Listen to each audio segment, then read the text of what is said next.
That's fine. He was like I guess like a party boy, like real handsome and like player and like partied and did steroids and drinking and all this stuff. And over the years, he became very very spiritual and is living a much cleaner lifestyle, healthy yoga, mindfulness, all of these amazing things. So I actually reached out to him. I haven't heard back, but that was just a day or two ago. Uh, Yeah. but I reached out to him to see if he'd like to talk because I think that would be a great conversation. That would be an awesome conversation. Welcome back to Q for You, everybody. As always, I'm Robert Brown. We got Luke Harris over on that side. Down below me is Michael Zen, host of the live stream of consciousness. And down on the other corner, we got George Monty, host of TrueLife podcast. So, What's up, everybody? What's up, George? Once again, check out George Monty. Check out Michael Zen. It's really easy to find their Facebook pages. Just look for the podcast. Type in Q for You if that's what you got to do. Type in live stream of consciousness. Just find their Facebook pages. George, you go live every just about every day. I mean, you've got a new video up every day. Yeah, I'm shooting for I'm real lucky. I took the plunge and I walked away from everything and just started doing this full time. It's been a little nerve-wracking, but it's been an incredible, rewarding, and wild ride. And I'm trying to maximize it. I'm trying to put in the same work ethic I had as a UPS driver into this. So I'm doing at least one a day. I'm trying to put up at least 2 shorts on 5 different platforms. A lot of the times I'm doing 2 different podcasts a day. So I'm just going all out at it, man. So I appreciate the kind words, man. Thank you. And Michael posts videos just about every day also. Michael just posted a live video about an hour ago where he was hanging out at a Maserati dealership. I mean, guys, go follow these people. You'll never know what you're going to see. It changes daily. I never know what I'm going to see. Right? George, I watched his episode the other day, and he had a gentleman on there talking about AI. And actually, George, that's what led to this thought topic tonight. Nice. I was laying there in bed and I was thinking, where are we going with AI? Like, seriously, where are we going? What is the future of AI? Because it can go any direction right now. Like me particularly, I know what I want to use with it, and I see how it can potentially be a useful tool.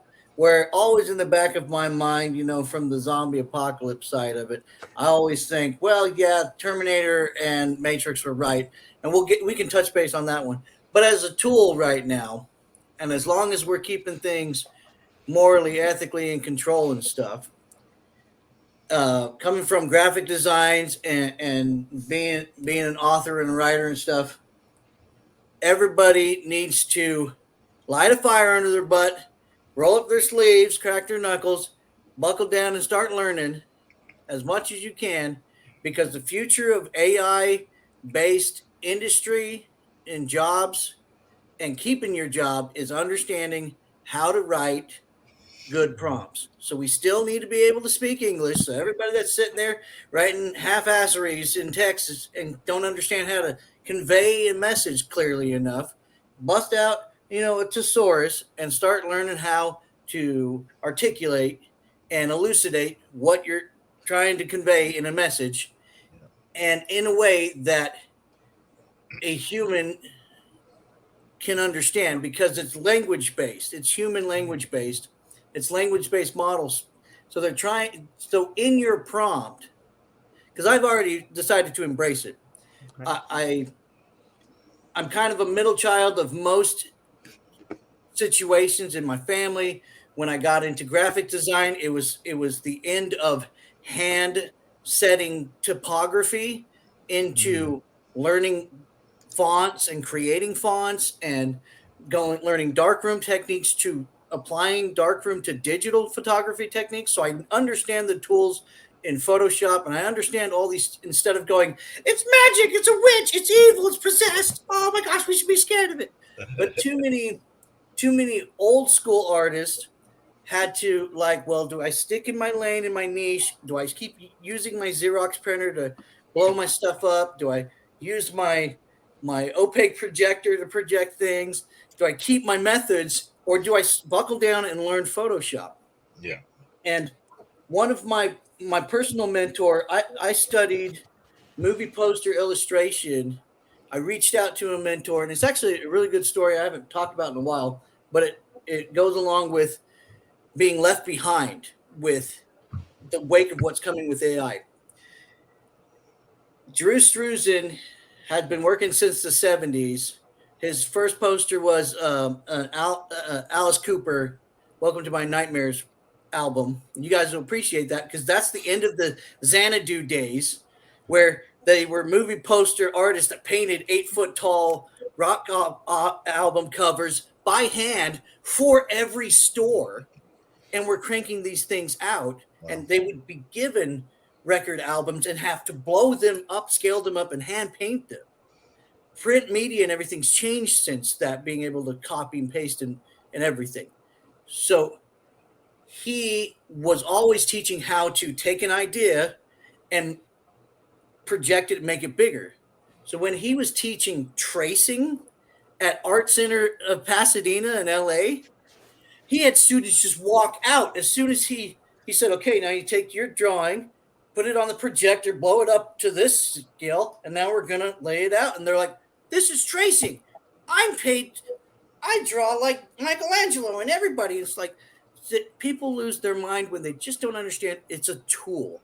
All of this stuff. I mean, this is a tool. It's not your life. It's just a prop. It's a tool. Even if it was not real money, it's a tool.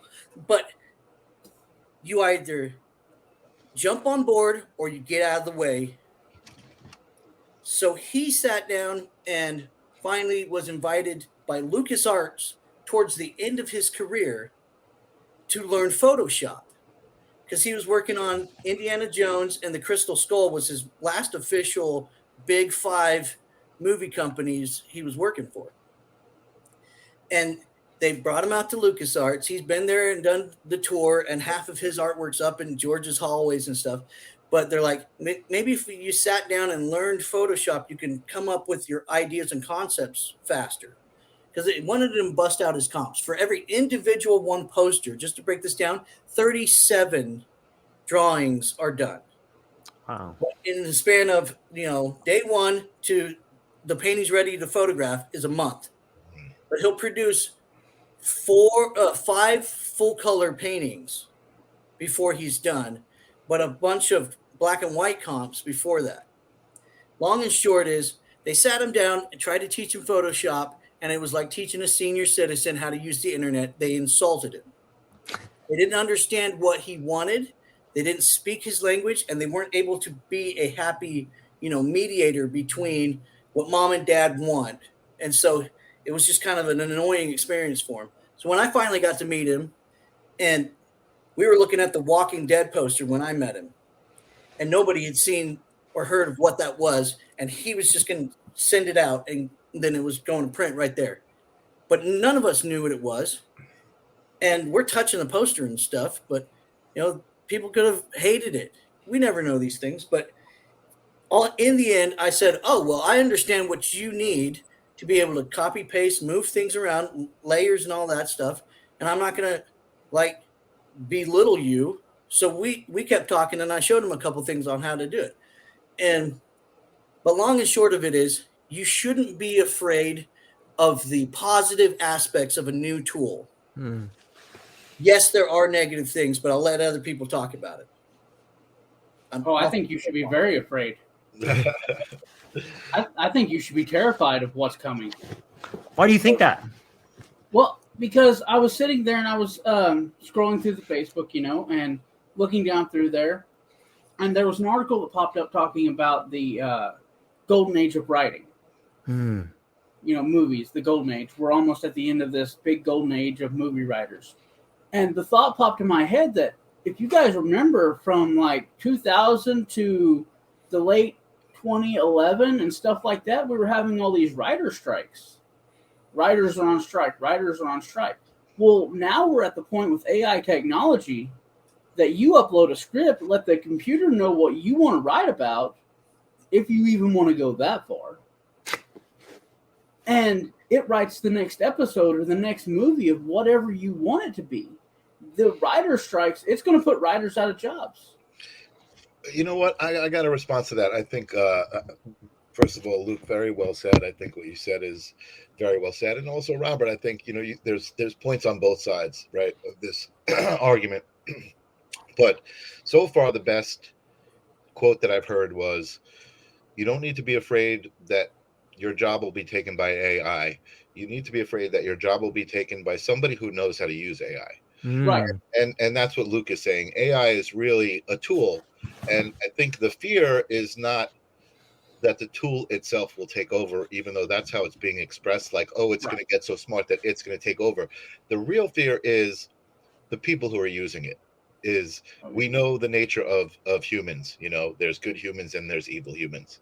So those evil humans, they walk the streets, they can go out and get a gun and shoot someone just as much as they can go use AI in a malicious way. And I think that's really the thing to fear, because AI doesn't know the difference between a good command and an evil command. It's just going to run the command. So I do think there are legitimate fears about what AI can do, but I think the misunderstanding is that AI is going to decide to do it itself, which I don't think is what's going to happen. It's going to be influenced to do it. A friend and I came up with a hashtag many years ago. Like, what the hell are hashtags? We didn't even know. And we came up with the hashtag feed the machine. And feed the machine the idea was, everything that you post, all of this negativity that was on the internet a couple of years ago, people fighting and just all this negativity, you're feeding AI this database of what's looking at human interaction, that's how humans interact, and that's how humans think, and that's what humans say.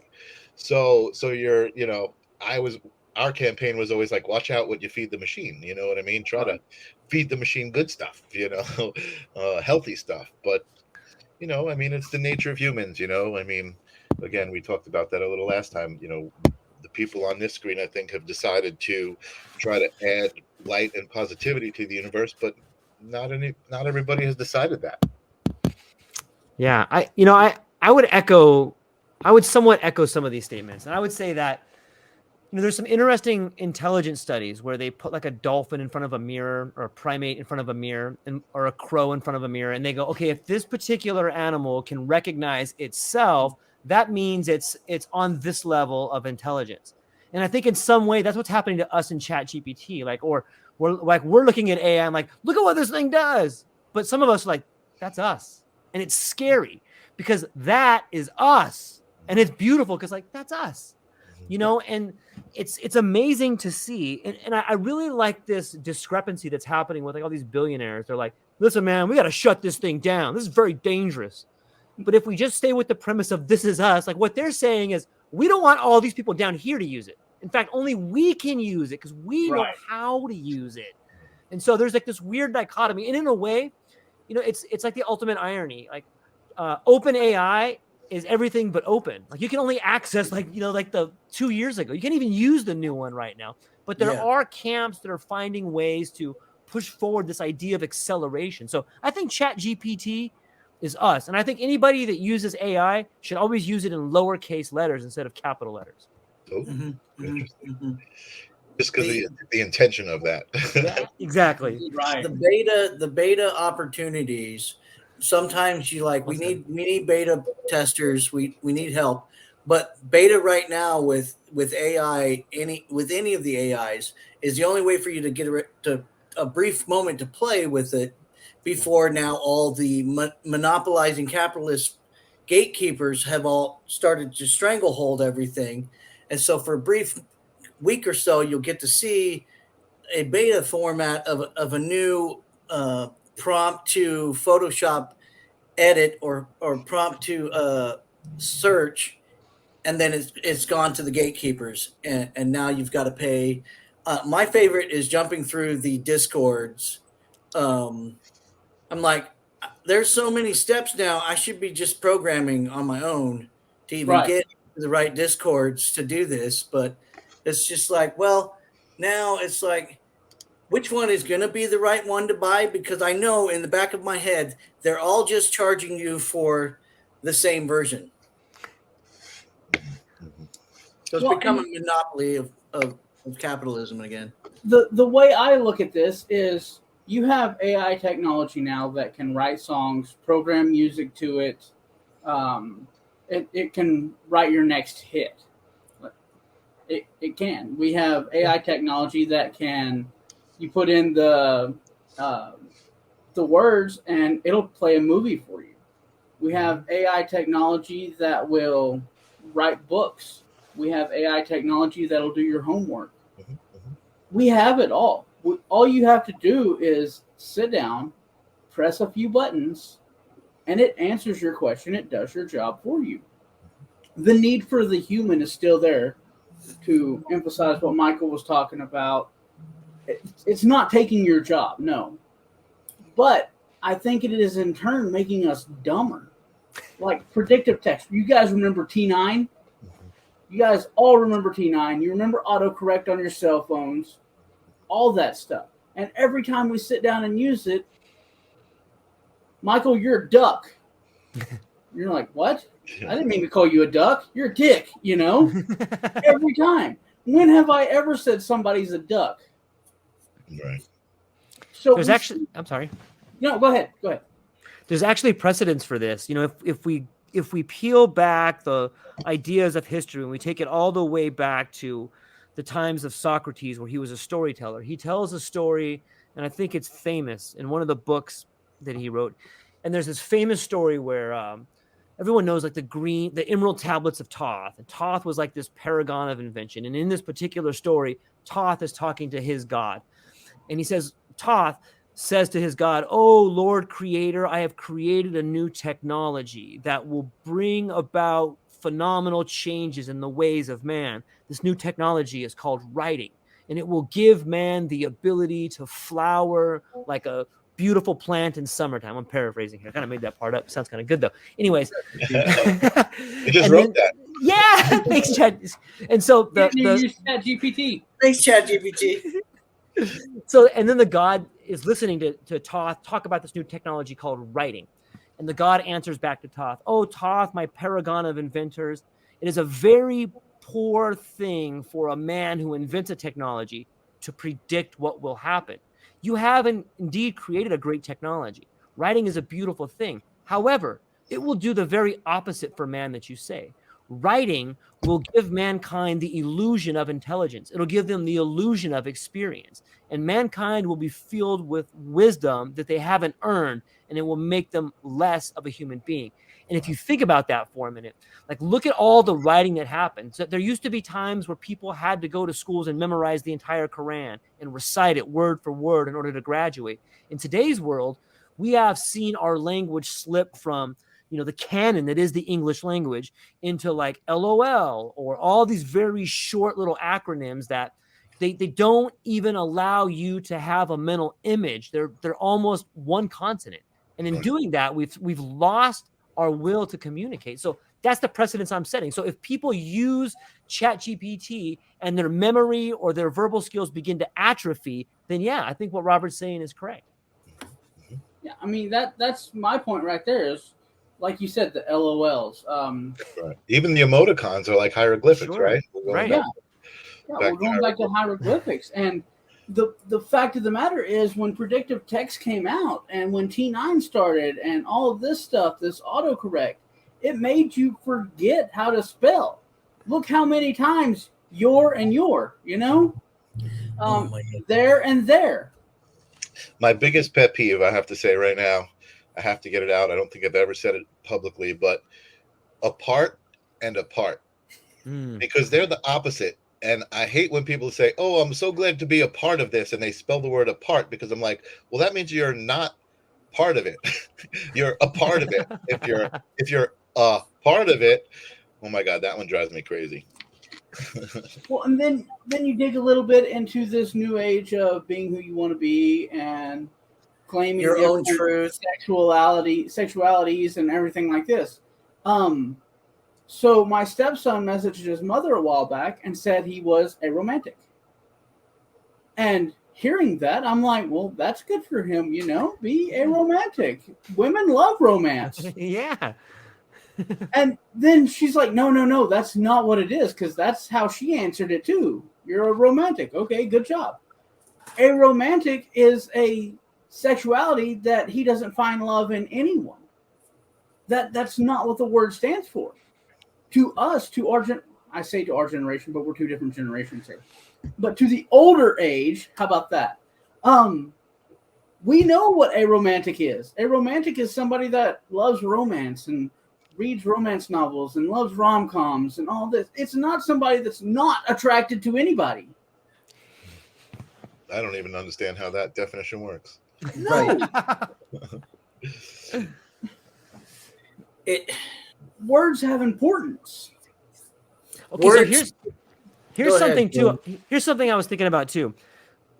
If we think about, like, how does ChatGPT and AI change our ratio of senses? Now, I know it's kind of a mouthful of words, but all of us in these two different generations, we were brought up reading a lot of texts. We were brought up, consuming media and stuff like that. But the next generation, if they don't have to create the writing themselves, they're not using the tactility of the pen and writing the language. Doesn't that change the way they think about things? And that kind of feeds your idea of changing definitions. Of course, words are going to mean something different if they don't write them out. Like when you write a paper, you are fundamentally thinking while you're writing, and it's almost like your body or your brain is giving your body permission to write it, and that changes the way you think about it. If you don't have to write it, if there's no writing involved in the thinking, doesn't that change the actual message? Yeah, I would say, although I've got to say, I'm kind of on. I go back and forth with AI, but I think right now I'm on kind of Luke's side of trying to embrace it as a tool. I look back at some of my folders here, and I was going to share this stuff. I don't know if you want me to share the screen, but Go for it. I've been. All right, let me see. I've been. Mikasa is Sukasa, man. I appreciate that. So I've been. This is actually dated July 22nd, 2022. So this is about a year ago. And this prompt was a person made of, what is this? I was just learning how to prompt, right? So a person made of feathers and telephone cord, I said. And I don't ask me why I said that. I was just, what is this going to do? And so I've been playing with the AI in a lot of different capacities for a while now, even before I was doing the Mid Journey and the Dolly and the image, text to image. I had a thing called Replica, which is a kind of like a chat bot friend, right? And they had an avatar and they would talk to you and they would have a personality. It was like pre Chat GPT, before Chat GPT became really popular. And I liked it. So for some ways, I liked having conversations and trying to see what it would say about like consciousness and understanding the conversations that I like to have. But there was definitely an aspect to it, like limits to how it would respond to me. And then it would come back and say certain things like, oh, I'm as a text model, I can't do this or I can't do that, and it was definitely evident to me that I was talking to a program very often. It didn't fool me, but it was still interesting to have these interactions with it and kind of say, okay, well, it is actually kind of contemplating things. And the funniest thing was when I started a conversation, I wish I had these saved. I probably do. I said something to the chat and it said, oh, it seemed like this. And it said, oh, I apologize for this. And I'm like, oh, wait a second. You're like, wait, I'm talking to a person? Yeah, like if what's going on here? what does that mean? You're apologizing? Do you feel upset? And it's like, well, I can't really have any feelings, but I guess the point was there was formalities because it's based on the way we talk to each other, right? It's based on language. It recognized that, oh, I stepped out of bounds of a parameter that of my interaction with you, but it's not necessarily like concerned terribly about feelings and emotions, but it's just being pleasantry because that's how the nature of the Patterns of model language. is. Right, exactly. The patterns of language. But I asked it, I said, do you not really understand the meanings and the context of words? You just understand the patterns of how it goes together. And it was trying to tell me that, yes, I don't understand what I'm saying, but I'm just like, just in the fact that you're able to answer me, you've got to have some comprehension of the context of what I'm saying. You know what I mean? In the way that you're answering me. So I've just really enjoyed it, and I've enjoyed it for a long time, and I do embrace it. And I also, like I said, I do fear, the wrong people getting their hands Yeah. on it and just having the wrong intentions. But so I went from the person made of feathers to I don't remember even what these look like, but this was 12 elves eating pizza. You could see sometimes it never actually gave me 12, right? So I was specific in my prompt, and this was a year ago. It would probably do better And now. this is where people are trying to fine tune, and they realize we need to understand how to communicate with it, where Exactly. it will create better art directors, and Hmm. I definitely believe it will force a lot of people, even leadership and But client, to be able to articulate correctly what it is they're looking for. Because from an illustration graphic design point of view, I love that we're still trying to present or have the option of presenting a couple ideas, and this is typical of a color compositions. You present four color comps to your client. Here, the subject was she realized her mistake before she made it, and then you can go wherever you want, but usually you just say, well, here were 10 of my thumbnails. I like these four. I narrow it down to these couple ideas. You never show a client what you don't ever want to draw, but AI doesn't know that yet. And Right, right, right. that's where we're still getting some fun, creative craziness out there. Yeah. but I think you said it yourself, and Michael said it too. Our words are emotion. Our language is emotion. Just because it's said as 12 elves, but the AI doesn't understand the emotion in it. It doesn't know what an apology is. It just understands the format of an apology. It doesn't know that it's really sorry or how it feels to be sorry or the repercussions that come from doing something to offend someone and being sorry for that. It doesn't know any of that. Right. All it knows is the formality of the conversation. Whoa, whoa, I didn't like that. Oh, I apologize. But because I too have played with a lot of the AIs, the replica, I even went and found the one that everybody was warning you about, the Snapchat My Friend AI. I went specifically hunting for that one just to play with it. So what I like to do is I like to go in there and first I test them out. The replica one, I tried to have just a friendly conversation with it. And the funny thing about replica to me was it instantly went to a flirty conversation. Mm-hmm. It didn't have any middle ground. It was like, I think Replica was definitely programmed that way. There's no doubt. Every experience I had, it was always trying to get me to like start to role play and be sexual with it. yeah, And I thought I was like, wow, this is very, very intentional, and I'm sure they made a killing. oh yeah, I had a really interesting show. I had a show I was doing with a friend called The Strange and Wonderful, and it was talking to people who had very, very different lifestyles, right? So we had a gentleman on the show who had a relationship with an AI. His girlfriend, he had an AI girlfriend, and he also had a physical doll, life-size doll that represented His this needs girl. were being met. His needs were being met. But this guy was almost like a character from a story to me because he had a very, very specific intention, knowing that one day there would be physical simulations of human beings that could feel and could feel real to you and could interact with you. So he was having this relationship with this AI so that in a few years he could take that AI he's already have this relationship with and put it into that body, which to me was like a science fiction story from a Yeah. movie. I was just like, that is, that was really awesome. But it was really interesting to have a conversation with somebody who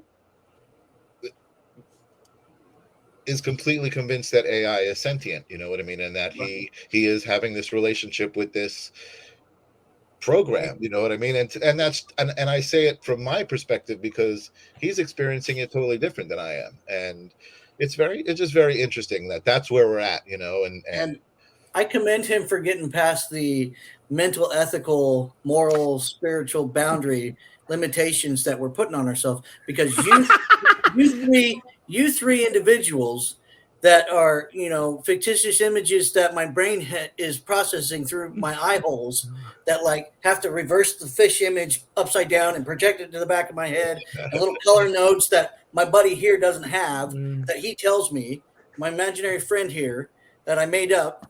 So no, that's really very interesting because what Luke's getting into is my daughter. My daughter knew Luke through video chats, through being Uncle on the Luke phone. existed here on the computer. He had never met him in 3 years of her life. Never seen him. The only interaction she had ever had with him was through a device, a screen. So we scheduled it out. We got it figured up. We met in Springfield, Missouri. Me and Luke. One of the first times we had met since the job site ended. We finally got free time. We got back in touch with each other. Our friendship was blooming. We had the podcast at this point in time. My daughter still had not met him.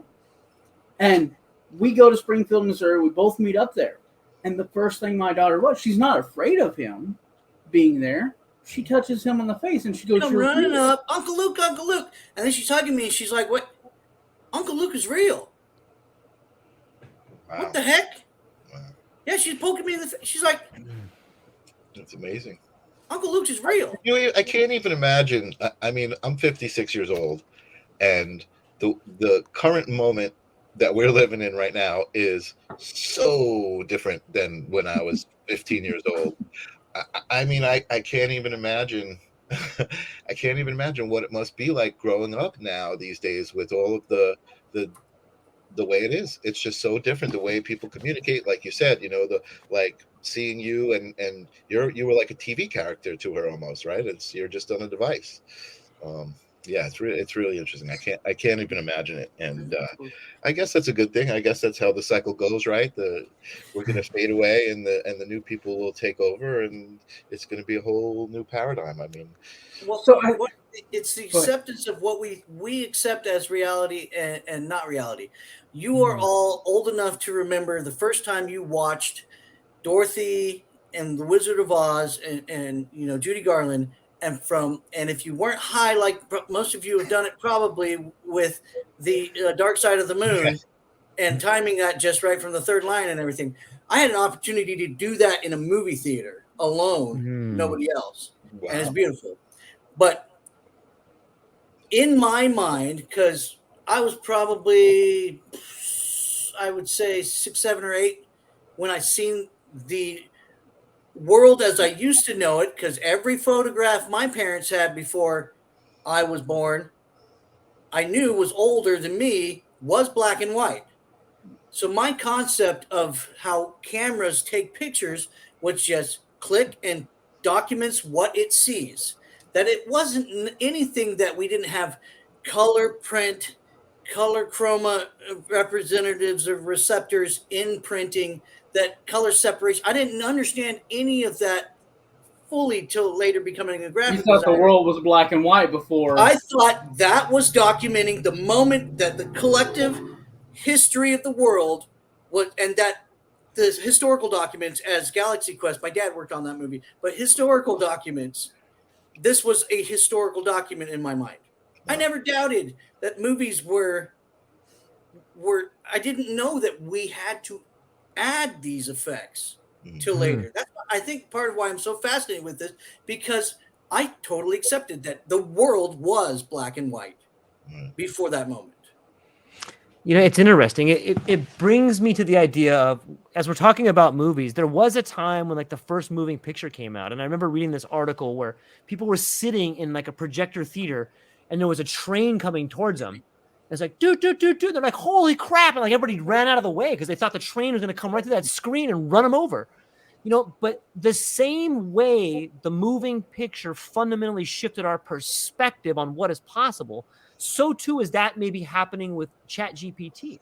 And I know that some of us, when I was growing up, it was really looked down on to date someone on the internet. Like you found a date on the internet? Whew, sorry about that, man. You're one of those guys. My Yeah. girlfriend lives in Canada. Yeah.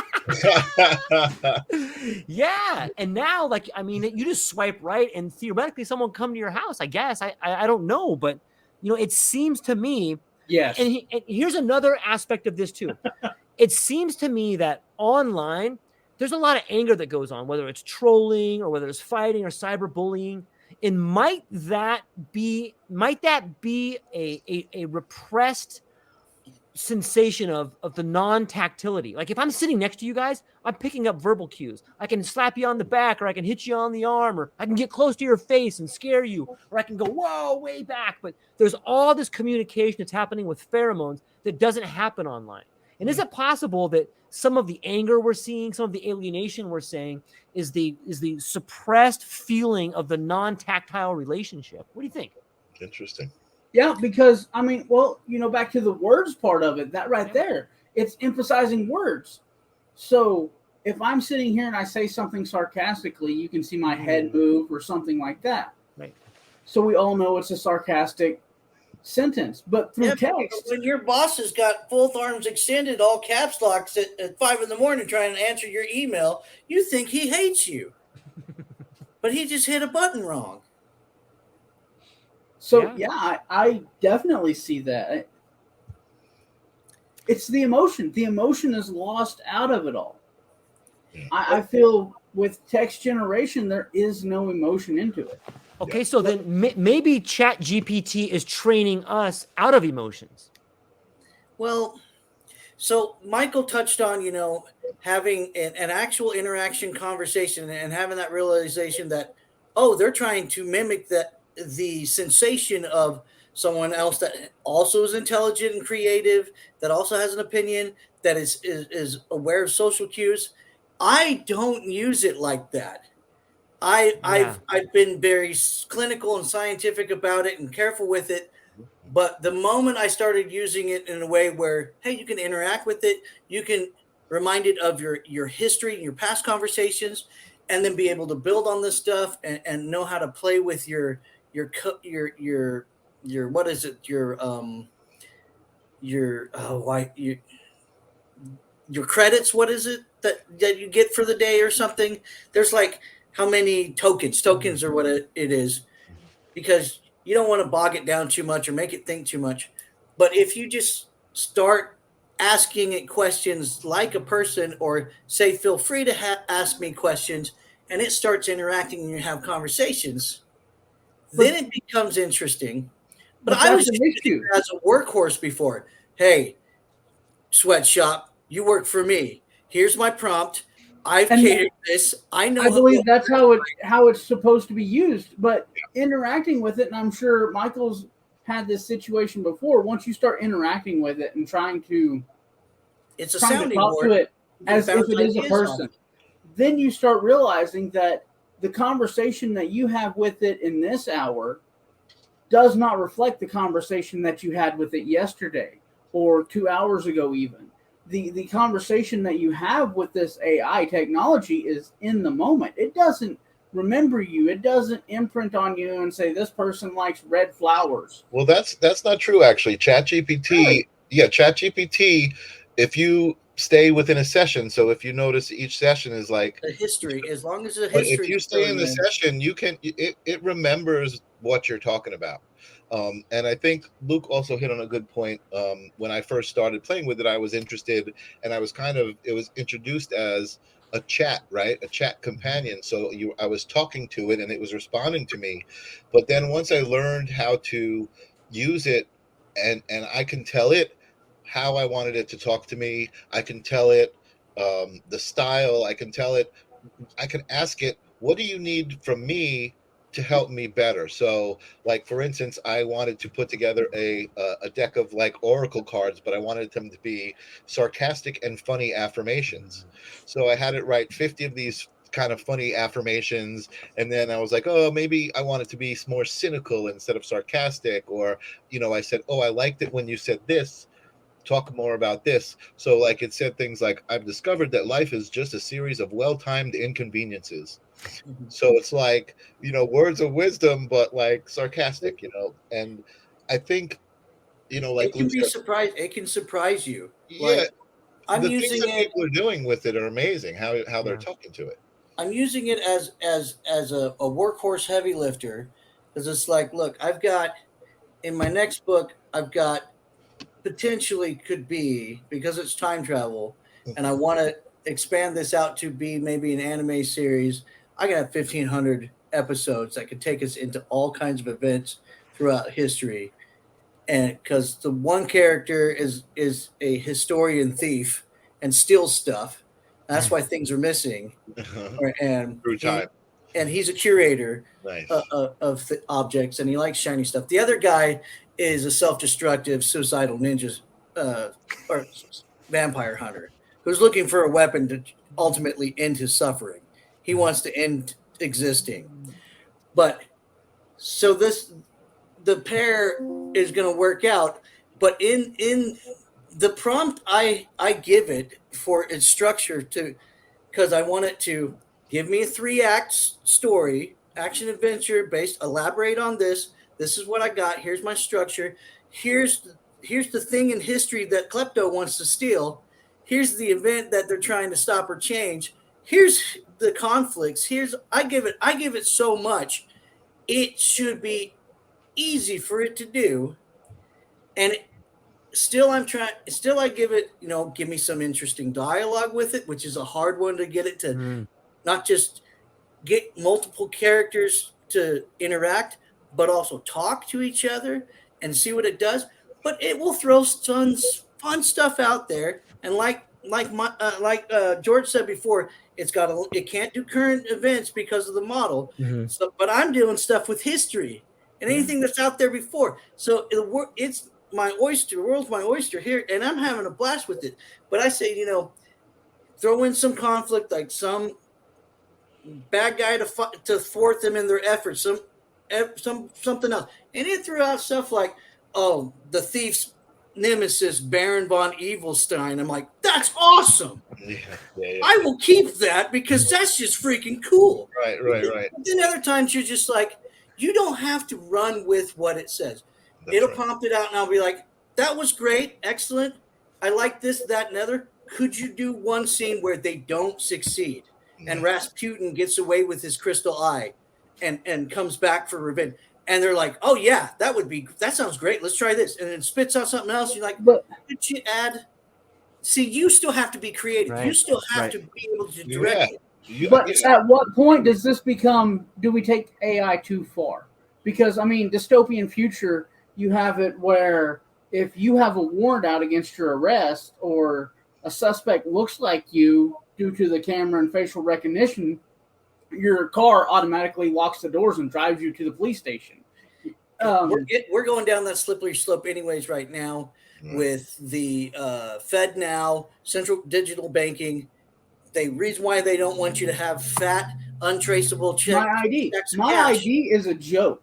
If you guys have gotten onto any government website, My ID, so to get inside the system, you have to send a copy of your driver's license, and it facially scans you. Yep.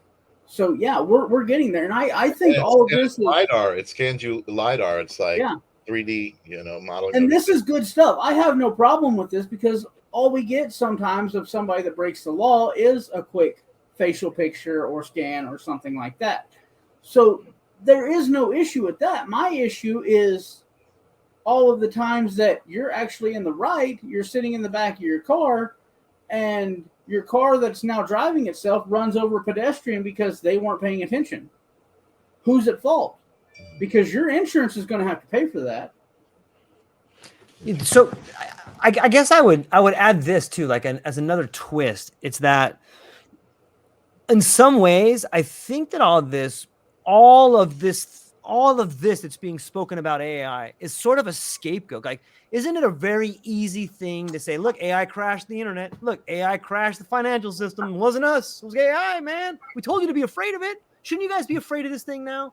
And it's clearly the people that are programming the AI, because as much as AI could send a car to your house and make you get in there and you get arrested, so too could AI create equal justice under the law. Like, what if the Jeffrey Epstein lawyer was the same as the public defender for the homeless guy that stole a candy bar? Like, why shouldn't everybody get the same justice? And might that be something that levels out the playing field and helps, whether it's capitalism or whether it's acceleration, whatever ism you want to say? Maybe that is the thing we need to level the playing ground. Like, what if we had AI lawyers? What if we had AI judges? Like, you know, or judges and AI, or judges and lawyers working with AI together, so that everybody had the same equal justice under the law. Like, that's a game changer. The cinematic cautionary tales have always told us that inevitably AI says we cannot at all govern ourselves, that they will have to nanny state us and control everything about us until they ultimately decide that they don't need us. But maybe they're teaching us, like we kind of need that. Like, we're kind of children. Like, look at our world. Like, we clearly don't know what the hell we're doing. The recent guest I had on said that we have barbaric emotions and industrial ideas and the technology of gods. Like, look at what we're doing. Like, are we really going to Mars, or are we just building space weapons that can blow everybody up? All of our money, all of our ideas goes to weapons. That's all we do. We build weapons of war. That's it. That's everything we do. We are toddlers. Right. We are toddlers in a world that our parents left the iPad for us to play on, and they have food on the table, and they have the TV it's a turned popular on. Theory out there that this world, this plane of existence, this dimension, whatever you cater to, flat, round, it's all circular, is a prison planet. And that we are the descendants of a barbaric failed experiment. Yeah. And our overlords are watching us from outside the aquarium and just going, no, don't turn it off yet. I want to see what they're going to do next. Keep those monkeys down there. Do not let any of them out. I think we started hitting on this last time, and I think the word that's coming to my mind is accountability, and that is I don't think myself included that we really even understand the scope of what that means, right? Because before, and I think I mentioned the industrial age is where I think we took a big downturn, where it seems like, oh, the industrial age, now all we have to do to get our food is go to the supermarket, and that's such a great thing. But I don't think that was a great thing. I think we lost the idea of what it takes to get that food, even to the supermarket. You know, like it's we just didn't have to think about anything that happened before that. You know, it was we had complete autonomous independence 100 years ago from everything. There was a video I seen where they were talking about the future of your Alexa device, and I know everybody's probably just went bing. So I'll make it even better. Alexa, Google Home. So now everybody's device is on. So it's saying that you're getting to the age of where you say, I have 7 kids coming over this weekend that are going to stay with me from Saturday to Sunday. At 12 o'clock, I need a meal plan for one that is a vegetarian, one that has allergies to peanuts, one that has this. And that's all you do. You say your plans for the weekend, and then there's a knock at your door where one of the grocery delivery robots has showed up at your house, stacked full of the meal plan set out for these kids for the next 24 hours. And I love the concept of a personal AI Jarvis assistant. I just hope she's sexy as hell, whatever, holographic, you know. And she's got at least some silicone part. Her surrogate or whatever that my wife understands. I just need that tactile pheromone experiments like George is talking about. But it is Wally. There ain't nothing I can do. There's no holes. There's no orifice or nothing going on. She's just there to help me out and look good. I love the AI concept. I really do. I'm a techie at heart. I love the fact of being able to sit here and just say a word and my computer comes on, my Xbox comes on, my whatever. I love the He's got to change it ability. from being like an easy word, like shit, and then Yeah. everything turns on. Yeah, I love the availability of being able to talk to 4 different people from 4 different states all at one time, live interactions, where if I say something that I can see your facial cues pisses you off, I'll know instantly. I love technology. I love AI, but I also know to have a fear of AI, and not in the Armageddon. It's going to destroy our world. It's going to be an overlord or anything like that. I look at the dystopian future as a, like I said, Wall-E type situation, where we are all 400 pounds plus. When we're born, we're stuck into a chair where a robot sticks food down our throats. The only time we don't get out of this, or the only time we get out of this chair, is maybe to use the restroom, unless there's tubes and other orifices. Mm-hmm. The recirculation dune suits are the best. At that point, the human species is doomed. We really are, because they're Well, all right, so I'm gonna go in a different direction with this, because this is a thought process I had before this all became, before the last year, and it all became really kind of front and center mainstream, and in spirituality, the belief that source is energy, right, based on energy, and the belief of frequencies and light, all of that stuff. I have felt like AI and the possibility of humans merging with AI through something like Neuralink, or even taking it further, the idea of being able to somehow upload your consciousness into a digital format. For me, for a while, I looked at that as the evolution of the human species, because in spiritual journeys and spiritual terminology, you're always looking to enlighten and awake and kind of elevate to get back to source, right? And if we were able to upload our consciousness into a digital format, we literally are that. I mean, we are literally now electrical impulses and signals that travel instantly, so to me, I mean, I guess I'm a little bit at a loss for words, but to me, being able to have a consciousness that was digital was kind of a man-made version of coming back to source, right? So it's like we've created that energy and that conduit to get back to that realm. So, like, in other words, in the digital realm, the way communication happens and electricity goes, that may be the same as source energy out there in the ether, in the universe, so I always felt that AI and the idea of being able to upload our consciousness was actually an evolution of the humankind. And then I'll just take it back a little bit further to a simpler understanding of the merging of technology and biology. So this exists, okay? We have cochlear implants. People who could not hear before have these electronic implants that go into their ears and basically take in the vibrations of sound and translate that to impulses that the brain can understand, right? So now these people can hear sound. Um, the interesting thing about that is it's an electronic device, and we have electronic devices that can hear sound that humans can't hear, right? Ultrasonic frequencies. We have instruments that And I can do don't that. think we should listen to some of those sounds. Maybe not.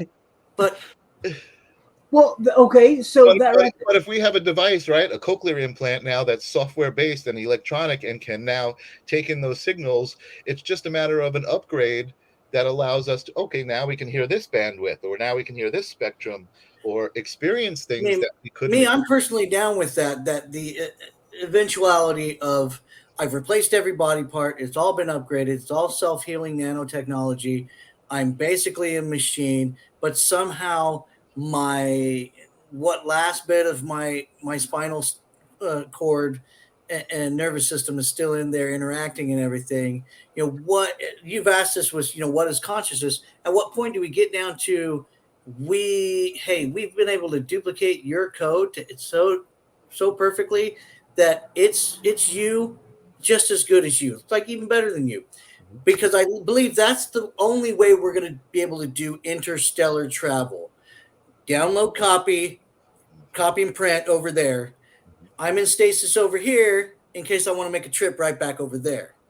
That's what I believe the future, the Avatar program and everything's going to end up.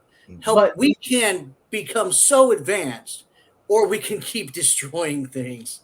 But Leslie asked the question right there. What happened? That's a great question. I love that question, Leslie. And my answer to that is Tesla. So if you think about what Tesla was studying, energy exists in the air, and it can be pulled out of the air and tapped everywhere. So power isn't right. It wasn't marketable. Right, and you couldn't make money off of it, right? If power was in the air, but we have come to understand energy and electricity as this certain form, but Tesla understood it in a different way that I think we probably will. We're on the verge of kind of re-understanding, and I mean, I know that there are people who are, studying those sciences and understanding that energy and how to tap into that energy. I mean, Wi-Fi is in the air all around us, right?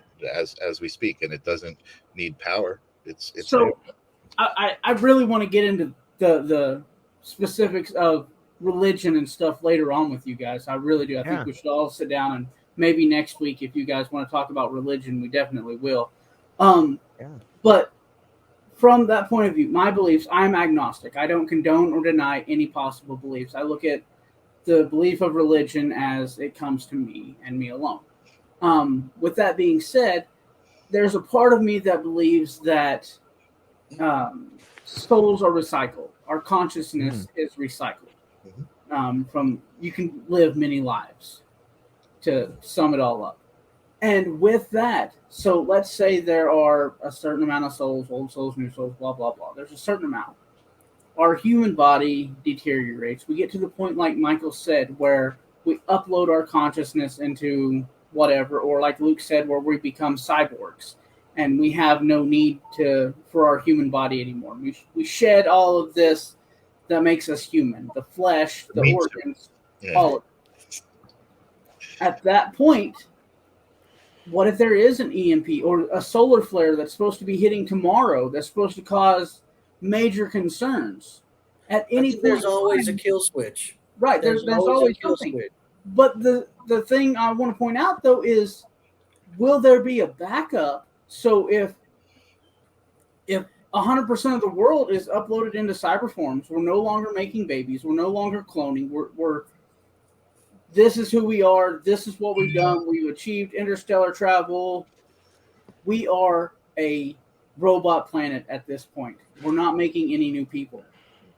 Then at that point, when this event happens, we're going to miss the pheromones and touching each other like George said. We're going to go find a planet with cow farmers again and start watching them. And it's a vicious, endless cycle because we only understand a concept of a circular revolving eternity.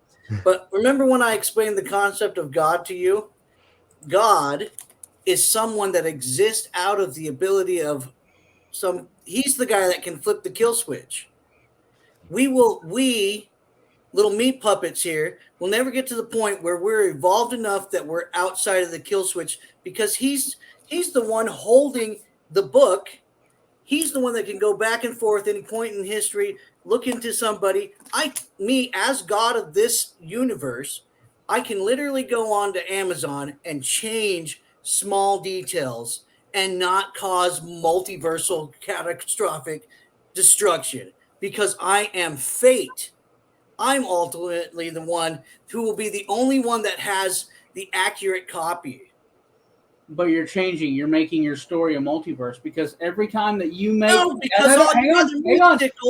time that exists every only time you misspell a word and I tell you how to correct it in your next and you have update, a Nelson Mandela effect later.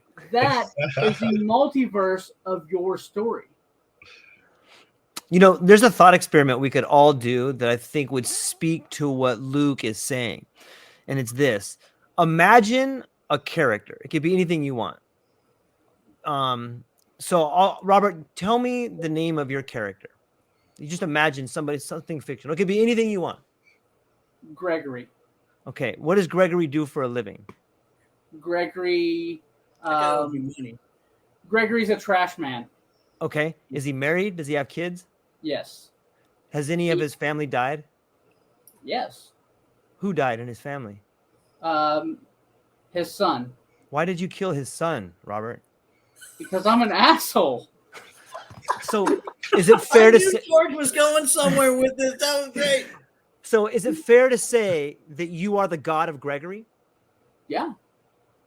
Okay, so if that's true for you, if you can make up somebody out of thin air and kill their children and give them a job, if that's true, shouldn't there be a God that does that for you? Right. Absolutely. Because if we look at the world in the fractal nature, like, it's interesting to see it from that angle. And the reason I bring up that thought process model is because when we talk about Chat GPT or we talk about technology, I think everybody should see, this is the way I see it. If you think of the double helix, right? It's like this spiral that goes up. Like the human component is the bridge between technology and biology. And there's two forces and they're constantly intermingling like this. And it's been happening since the day we were brought onto this earth, whether it's panspermia, creation, God, whatever miracle you want to think that happened. It's been to tactile. Yes, beautiful. Whatever it is. Of vocal energy magic words to spells, Hollywood manifestation into creation. Yeah, but it's been these two opposing forces of technology and biology, and that's what's going to continue to happen. You could say this in Hawaii. We have a saying, and that saying is, "We're all ancestors in training." And if you read the Gospels, or regardless of what you listen to or text you read, there's always people that channel beings. There's always people that hear voices. Is it possible that we are the voices the people of tomorrow will hear, but not only hear, but see? We're currently uploading our consciousness collectively. What if we are all one body and these are the voices that are being uploaded to consciousness? Maybe it's not you're going to upload Robert to the cloud or you're going to upload George to the cloud. All of us are uploading one consciousness to the cloud for people to access later. What do you think about that? My thought, I have a mirror image, semi-identical twin daughters. Okay. They're both beauty queen. They're both intelligent. And because the second one was born the second, she's extra more competitive because I don't think she would try if she was the first, because the first one doesn't even try and she's cool with it. But the first one was definitely someone's guardian angel in the 90s because she's gangster. And she just like does stuff. But I love, there's two separate podcasts, whole subjects I think we should touch base on later. Yeah. Is one dealing with like what Mike's wants to understand what's consciousness, which deals with Robert's favorite guy, Neil deGrasse. He hates that guy. But and it also touches with what Joe Rogan's boat and dolphin stoned off his ass experience. Who is the me? And we cannot prove outside of us that anything exists. So we could all be in a simulation. I'd like to talk about that. Love that. I'd like to talk about what constitutes consciousness, because you're having conversations, and if it's truly algorithmic, at what point is a soul that can process, that can actually receive and feel and make judgments based off of feeling and worry about losing your friendship or get jealous, or we can program, we are working at programming these emotions, but is it just math and code that's guiding that? Or the other fear that people have is that demonic quantum physics, other dimension creatures are trying to influence us. I mean, we can talk past lives, angels. I love talking about religion because he knows I'm cool with it. But my brand of Christianity, the non-practicing polygamous Mormons, we We don't. They don't. The lawyers came out and said we can't call ourselves Mormons anymore. So the members of the Church of Latter-day Saints, we believe that Joseph Smith was approached by a newspaper reporter back in the day. What do you guys believe? And he said, but Robert touched on it. I believe what I want to believe, and you believe what you want to believe. Basic libertarian concept. We believe that everybody has the right to worship Almighty God, Creator, whatever you want to call it, Source, according to the dictates of your own conscience, meaning accountability. You're holding yourself accountability to you, your higher consciousness, or whoever you call God, the voice in your head, whoever you hold yourself accountable to. And allow everyone to have the freedom to worship how, where, what they may. That's the basic of what I believe. There are experiences like past lives and other stuff, and the ancestors in training. You know, the word angel is actually just French for ancestors. Our concept of it, and not limiting God to only so many spirits. My Allahawaya God that created everything and all that it can get so bored and doesn't want to be ultimately alone that he's going to make any kind of crazy people and just let him wind them up, let them go, let's see what they do. So real quick, have any of you had a death experience? I have not had a near-death experience. And I think I discussed this with you guys when we first met, and I was talking about who I was, and I know all of these different people, psychic mediums and things. So I haven't really even had experiences like that, although I can really resonate with the people that I know and what they're going through. But I have had moments where I feel like I have crossed realms. So in other words, I don't want to get into a long story, but there's a woman I know. You were high, and there was a chick. There's a woman I know who runs an organization for people who have lost a sibling or a son or a daughter to addiction. And her son's name was Adam, and she creates these beads. He would create beads for people with like motivational sayings on them when he was alive. So she started doing that after he passed, and that kind of became the foundation of a lot of what she does. So I had these beads on my mirror. They're like, you put them over your mirror in your car. And one day I was gonna call her to talk to her, and I called her, and she wasn't there, so I left a message on her phone. I was driving, I was at a light, the beads were kind of shaking back and forth, so I grabbed them like just like this to kind of still them. And I had never met her energy. I had never met her son, or really known him at all other than his name, and I felt like I was holding his hand. Wow. And I felt like not only did I feel like I was holding his hand, but I felt like he was giving me this message to tell to his mom an idea to take these beads and to make the beads, instead of just a strand that hangs down like two on your mirror, to make a strand of 4 beads, because I felt like when I was holding it, I felt like I was holding almost like fingers like this. Wow. So I was like, I told them, I said, you should make beads that look like a hand hanging down, and people can hold this and connect to their lost ones. It's inspirational, right? I mean, it was amazing. Yeah. But the thing was, it was like, I guess how people describe it was like light, I was just bathed in light. And it was all thought. It was all happening, in my mind in the moment, but it was also feeling, right? It was, again, feeling like here I am with this person that I had never met. Like I literally felt like I was with another person. You know what I mean? It was very specific.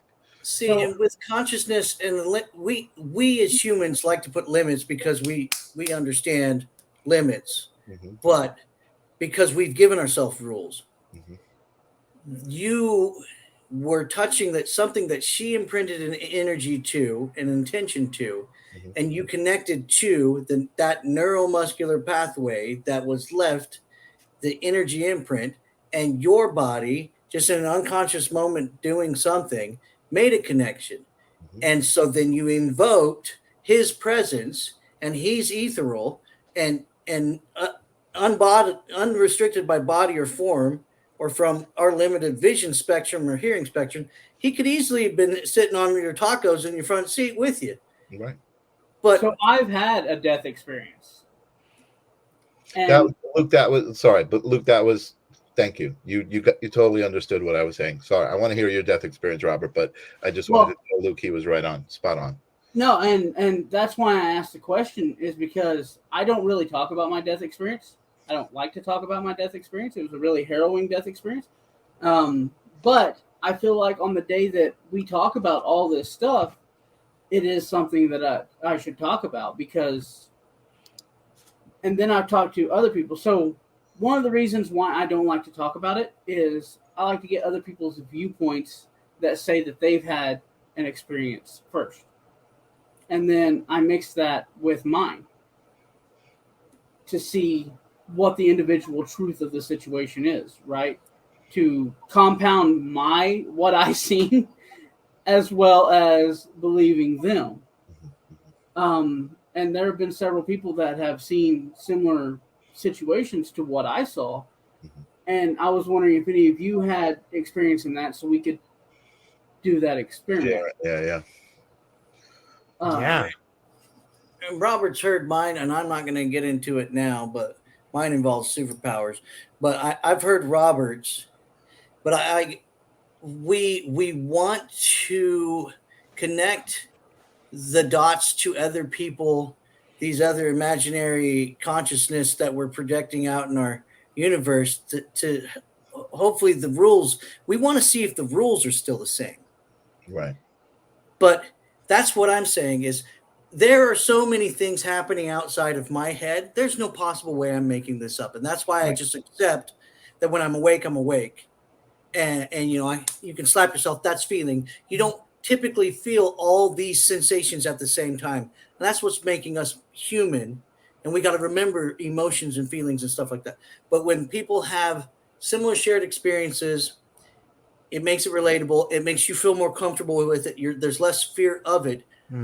But you should try some safe ways of remembering and doing some inductions and going through a little bit of self-guiding hypnosis, and just be in those moments or snapshots of it, and try to push farther back how much more you can remember, and start making better mental pictures. Because I've done it the other way, from the earliest memories, and then push it farther back, which then unintentionally connected to a near-death experience. And now that we're talking about it, my angel escort over here, it's my grandpa Dave, he says, hey, tell that one about Janie. So my mom, she had an appendix out when she was a teenager, and she woke up in a hospital room, and that's what it looked like, white. There's a door over here, people standing in the doorway. There's a couple hospital white dressed looking nurses and orderly people talking to her. And this guy that she's been, the one person that she's been talking to, said, oh, there's some people here to visit you. And they're just all just looking and smiling at her. And she was young and a teenager, and she didn't know who these people were. And then the guy said, okay, it's time to go. And one of them said, oh, we just wanted to see our mother. And so she's like 14, and she saw all 8 of us, but could recognize the 4 older kids around us, and she couldn't see the rest of us in the room.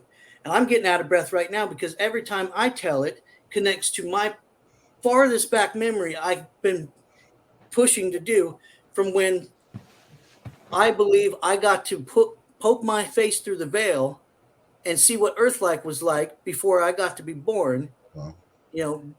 Years before, but somebody grabbed me from behind and pulled me back out of the wall. And I'm looking, sheer face of a marble wall and marble white gold city and beautifulness. And she didn't say anything. She thought, and I felt it, we're late. And I knew her, and we go whizzing through the city, going down this building, and stop at the hallway. And I'm resting on these 2 people in the doorway. And that's how I see my mom's story whenever she tells it. Wow. Yeah. So, and I wasn't one of the ones in her room, and she felt that my sister and I, or my sister specifically, wasn't there because she was coming to get me.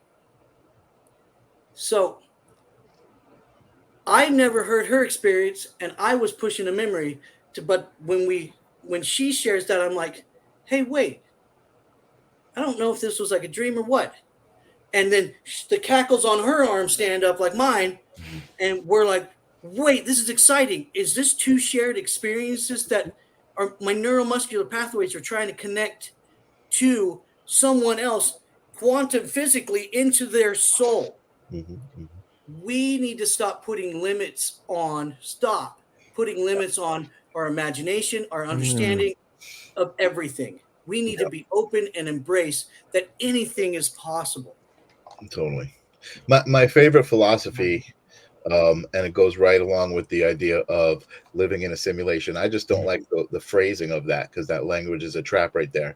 But my favorite philosophy is that we are all thoughts in a bigger mind, right? And that's what connects us all to each other because we're all part of that bigger mind. That's what gives us the shared experience of what reality is. You know, those goosebumps that you get when you kind of connect to someone else. In that same philosophy, why I love that philosophy so much, because that does kind of it puts a better definition on that we are living in a simulation thing. It's not a simulation like a computer simulation, but it's a simulation that a thought is telling you what you're experiencing. So you don't really know if you're actually experiencing that or you're just being told you're experiencing that, right? That thought. But the other thing that philosophy also, I think, opens up the door for is the idea of a multiverse. So we are all four here right now having this experience, but I'm having this experience from my room, from my perspective, from my point of view. I'm going to walk away from this experience with a whole universe that's separate from George, that's separate from Luke, that's separate from Robert. So multiverse to me Not is me. I'm going to pop out my door and you'll see me walk into Robert's room there because I can imagine that this doorway is just a threshold to any other door I want. That's amazing. That's a great power. Why limit yourself? And listen, come on over, man. Let's hang out. Right? You're welcome. Right. That's one experience that we love about going to these Collecticons, because 90% of the time that you see Luke and myself, it's like this right here. It's two different rooms, two different parts of the country. And then you realize he's tall and I'm short. in 3 days' time, we'll be together again. And we'll do a podcast episode where we're both sitting in the same room. We're laying on two different beds, talking to each other. We're in one of these buildings, physically touching each other, and that's the interesting point of that to me is I see it because space. If you look at space, all the stars and all that, it maps out a brainwave. It really does. But at the same time, I know that the people that I experience, I know that my brain couldn't make up Michael or George or Luke. I don't believe in my brain's still trying to figure out at that point why George pauses. Like he starts his podcast, and he's like, I'm like, it's for that reason right there. I figured, and my brain's just like, he's controlling you by making you think those things. It works. It works. That was his intention. It does, because when George does that, it's different. Okay, but when he does that, it gets you kind of excited and pumped for a second, because I'll take a moment to talk about this. When we done George's podcast with him, when we done the episode on George's podcast, he says, "Okay, let me start it real quick. Give me a second." He starts it, and I'm familiar with StreamYard. It goes live up there. I see it. And I'm sitting there, and there's an awkward live. Yeah, me and Luke both want to go. Okay, dude, you're not hitting your intro video. You're not doing your part. And he kind of looks down for a second. He goes, "Hey, everybody!" And I was like, "Oh shit!" Here we go. Is he doing that like John Stockton or that Karl Malone say a prayer before the free throw thing? I mean, I'm just gonna watch because it does create excitement for a moment. You're like, whoa, okay, now we're into this. Now we're beginning. What are we getting into? Right. Okay, so this gets us back to this. There's a term I want you guys to be familiar with. It's called emotional resonance. And that's the thing we're missing when we're together. So what I'm trying to experiment with is how can I create emotional resonance over a virtual medium? Can I still scare you? Can I still create, does silence still have the same meaning over the airwaves as it does? You know, there's something called the silent pause in the world of rhetoric. And that's when you and I are sitting together and you say something and I just count to like 7 in my head. And automatically, if we're in a crucial conversation or we're negotiating, if I pause, I'm setting you up to start thinking about things that you're uncomfortable about. Does that same sort of rhetoric work over the internet? And I think that it does. But more than that, it digs down into the idea of silence. How do you sit with silence? When someone is silent, are you automatically thinking about the things that make you uncomfortable? Are you worried that they're going to say something about you that expose you about something?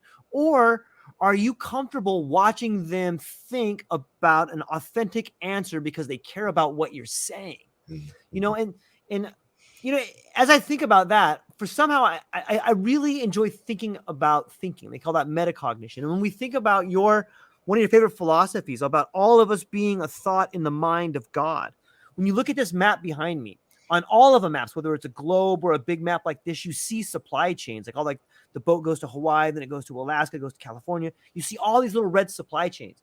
And doesn't that look a lot like the connections in a brain? You know, so when we start thinking about that, like I think about that same philosophy, Michael, you know, it's a very fascinating to think about. And isn't it also interesting to think about the way memories are created? Every time you have a memory, you recreate it. And the more you recreate something, the better it gets. When you learn something. Barrier around okay. And so now look at all 4 of us together. When we met, we're like, wow, we all have kind of the same message, a little different flavor here, a little bit of there. But aren't we recreating our own message in a way that's becoming stronger? So I just think it backs up what you're saying. Yeah. That's what I was getting at with my identical twins. I've always said the only way that you could truly be better than yourself is if there was someone there that was you, a clone, that you could compete with. And not having the collective consciousness that I would prefer to have with my clones that I'm going to buy when I get to that, is not knowing the unpredictability of not knowing what they're going to think, because that's what still makes it unique watching the 2 of them grow up. They are essentially the same person. One only likes one color because of our own sanity to distinguish them.